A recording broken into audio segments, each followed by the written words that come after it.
Most UK schools have zero guidance on how to apply to study in the States. Literally nothing. And many of them don't even try. Not because they couldn't get in, but because they don't know how to do it. And that's exactly why I'm here today. If you are lucky and you know about programs such as the Sutton Trust, you could go there. However, if you are part of the students who either didn't get in, didn't apply in time, don't meet the criteria of being from a public school, perhaps you go to a private school with a bursary, or you don't have any of the requirements, you basically slip through the cracks and aren't able to get the support that you need. This video is for you. I'm Jemima, a 19-year-old engineering student who went through the process exactly the same as you did, applying to the US with no guidance, no idea of where to start and how to actually get an offer to my American college. So that's exactly what we're doing today. I'm breaking down the exact process that you will need to take to apply to study in the States as an international student, specifically if you are from the UK. So this will cover when to do it, how to do it, what to do, and how to actually get into your American colleges, because you're tired of being confused and not knowing how to get there. So before we start into this video, I want to ask something from you. Can you do this for me? I need you to do something that is completely free. I need you to go and subscribe. I want you to go and follow and put the notifications for when I post a new video. And I want you to comment. I want you to comment that you are ready to start to get into your American colleges. I want you to start and be ready. So I want you to be committed. Just give me 10-15 minutes of your day today to really understand how you are going to apply to the States. Let's get started. First things first, applying to the US is simpler than you think. I know the American college process is very overwhelming. I have been there. However, when you understand the steps to take, the structure to follow, it becomes quite simple. The reason you are confused is because you don't have support and guidance, especially from your school. So let's go through the steps clearly. So in the UK, you apply through something called UCAS, right? This is where you submit your applications. It's quite generic. They care more about your academics and who you are based on your grades and your academic achievements. However, when you are applying to the US, they use a platform called the Common App, which is the equivalent of UCAS. And this platform will basically assess you as a whole. Americans use a holistic admissions process, and this means they look at you overall as a person. They care about what you are passionate about, what your values are, what drives you, what energizes you. It's not about being a A-star student or a B student or what kind of grades that you have, but building and being someone who is beyond academics, someone who cares about the environment or cares about art or cares about theater, whatever it might be that you're passionate about. That's what they want to know. The thing I want you to take away from this video is your shift in your mindset, right? You are applying to the US and your mindset changes. You're not applying because you are an academic or you are a good student in class, but beyond that. Once you understand this, it will all click. Let's talk about the timeline. This is going to be probably the most important part of this video, although the video is very important. I need you to ponerte your listening ears and pay attention. Lock in, get a notebook, whatever you have to get, and focus. So put your listening ears on.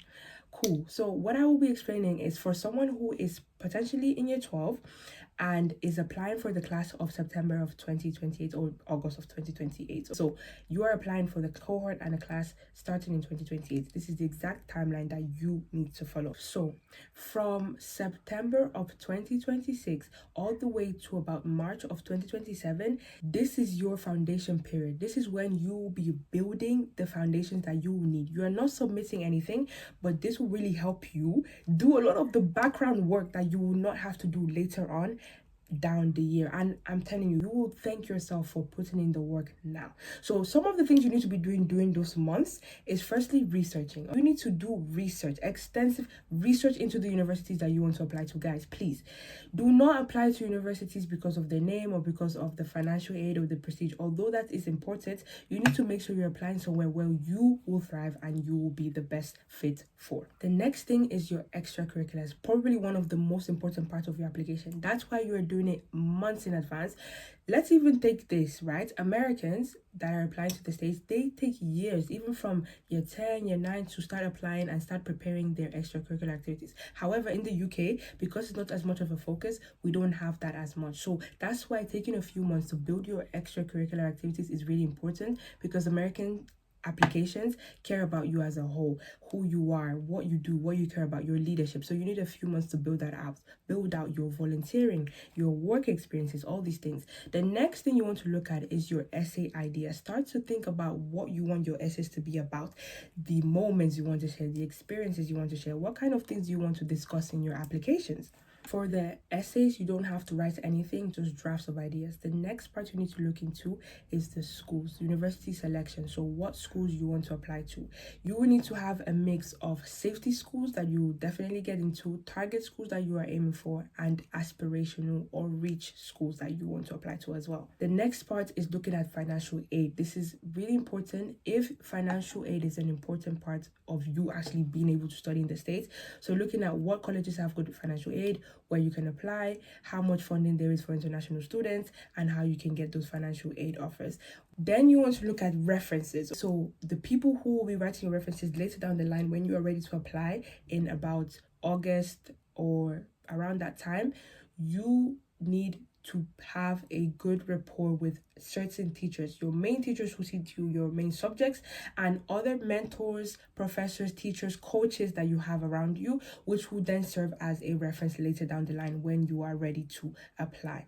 The next thing you can do as well is outreaching, right? You need to be doing extensive research into where you want to go and why. So that means that you can message students, talk to them, learn from them, and understand what their journey was in getting into those colleges. And that will help you make a stronger and more successful application as well. Next thing as well is exams. Obviously the SAT or the ACT, if you wish to take it, you will be preparing and potentially even taking it throughout those months, right? So in October, in March, during those seasons while you're in year 12, you will also be taking those exams to enter into a certain American college. Then from April to June of 2027, you are focusing on your academics. That's mainly when you have mocks and exams coming up. So you are making sure to academically excel and perform to the best of your abilities. Alongside that, especially towards June and July, you will be focusing on your extracurricular activities, so where you'll be volunteering, where you'll be doing work experiences, confirming that, as well as your essays. So start to now maybe start to write a few sentences for your essays and think about how you're going to develop them further when it's time to apply. And then it comes the biggest part of this journey, which is about August to January of 2027/2028, which is application season. This is where everything actually comes together and it's time to do what you've been preparing for the few months that you've been preparing. So what this means is that you will be working with the Common App. So in August of 2027, the Common App will open and you will start to be able to submit your application, choose your schools, look at the questions for the essays and write the questions. Then in November of 2027, you will be able to write your essays and submit your applications for your early action and early decision applications. So these are the earlier rounds and I will explain this later in the video. And then lastly, you will have your regular decisions application submissions, which is in January of 2028. From March to April of 2028, you will get your decision from your American colleges, you will get accepted into where you're trying to go to, and you'll be able to then get enrolled, get admitted, get everything going to start in that American college in September of 2028 or August of 2028. So there's different admissions rounds, mainly 3. So the first one is early decision. Early decision is typically earlier when you apply, and that means that it will be around November time. You apply and you get your decision by December. When you apply for November admissions, if you get in, you must go. So that college that you're applying for is definitely somewhere you are 100% certain of that you want to go to, and it's a binding contract. So if you get in, you must go to that university. The second round, or it's even in the same timeline but it's a bit different, is early action. Early action is non-binding. So if you apply to an early action school and you get in, you are not obliged to go. So if you get in, you don't have to go. But again, you apply in November and you get your results typically in December. And the last one is regular decision. This is where you apply basically in January for most schools, and you submit your application and they will get back to you in March or April for the final decision of your application. My advice is to apply early action or early decision so that you can get your results faster, and then also, increase your chances of getting in for certain universities. Next part is the Common App itself. So this is a centralized platform where more than 1,000 universities use it, and this is where you can submit all your details all in one place across many different schools. Okay, so this platform will have sections such as your essays, activities, financial aid, and the schools you actually want to go to study. And you also have the references section. So as an international student or a British student, there are specific things that you need to think about, including the grade conversion. So the A-level results or equivalents in your country will not directly convert to the American grading system. However, they have specific conversion tables for that. And on the Common App, they will give you specific information on how to put the grades that you have, including your predicted grades or your transcripts that you have as well. Another thing to think about is listing UK extracurriculars or extracurriculars from your country. Obviously, specific things like the Duke of Edinburgh Award or specific Olympiads in the UK might not directly relate or be understood by American admissions officers. So you can also formulate them or describe them in a way that they will understand, and also give specific explanations and reasons and details of where it is, what you're doing, and what the program is about. Another thing as well is when you are putting your school that you go to on the Common App. Obviously, not all people are applying for American schools. Most of the schools will be in the US. However, you can also search up where your school is in your country, and it should come up. If you have issues with this, you can also definitely contact the support people. Next is the personal statement, and this is the part that a lot of people dread or worried about, but honestly, it can be a really exciting part of your application because you get to talk about who you are, your story, who are you. It's a 650-word essay and a chance for you to just describe who you are, be unique, be yourself, and talk about who you are holistically to these people. The main thing is to be genuine and be specific. So you can talk about a specific moment, a specific story, a specific reflection and growth that you had, and how you really learned to develop yourself further. One thing that you need to remember, that this is not a UCAS personal statement. This is not, I love engineering and I did this Olympiad and I got this. No, it's more about you. Actually, this essay, you might not even really talk about your passion for biology. You will probably include it or kind of join it up with the essay, but you want to be more creative, you want to be more unique and honest, and just share your story and who you are from a very authentic perspective. And you can talk about something difficult you faced or something harsh that you went through, and how you learned and how you grew, and then how that links to where you want to be and what you want to do. The personal statement, you also have supplemental essays, which are smaller essays that specific colleges might ask from you, and you basically have to answer them and give specific answers to each specific college.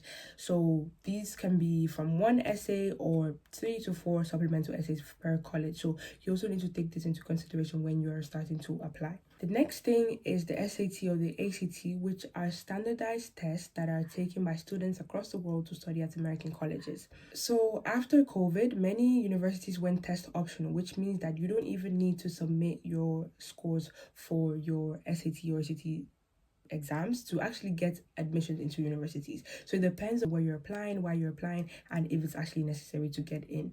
If you are able to take it and get a very strong score as well, you should definitely consider putting it into your application, because it can show that you are academic and that you understand the American admissions process and the American academic requirements as well. If you want to take it, the way to go through this is applying for it through College Board. You then have to pay the fee to actually sit the exam, and then you'll be able to do some practice tests, and you'll go to a test center in somewhere in the UK, in a school or university, and do the exam on your laptop, but in a test center where they will have invigilators and you have a timer as well. So for the Common App, you can take it as many times as you want. So once, twice, as many times as you want throughout the year. So they have it at different points. So September, October, March, at different months. And you can take it whenever you want to.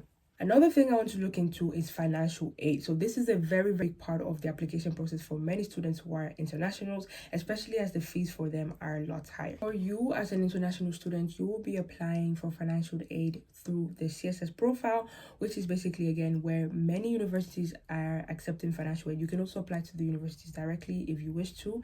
And basically, there's different kinds of aid available. There's need blind, need aware, there's scholarships, loans, grants. There are a lot of different kinds of aid that you can have, but the main thing to remember is that you can actually win financial aid. You can get in and study in American colleges with financial aid up to 100% needs being met, which means that you basically get a full ride scholarship to go to American colleges. Many Ivy Leagues and non-Ivy Leagues cover this for students who have a specific income below a specific threshold, or if they have specific needs or academic talents or sports talents that they can also get financial aid through. Please do not rule out the US because cost is an issue.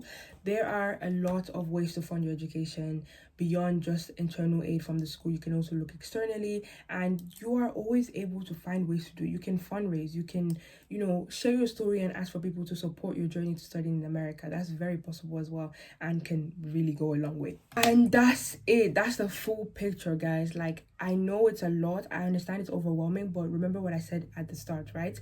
Once you understand the process and the structure, it becomes quite logical and easy to follow. The reason it feels overwhelming is because no one has helped you to do it and there's no clear layout there. So here is your map for you to actually do it.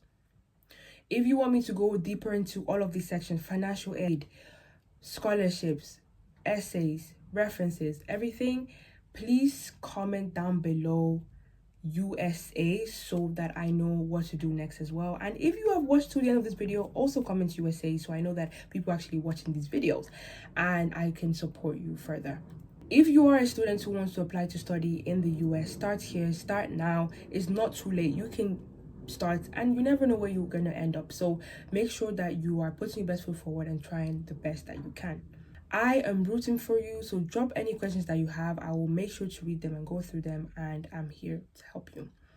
See you in the next one.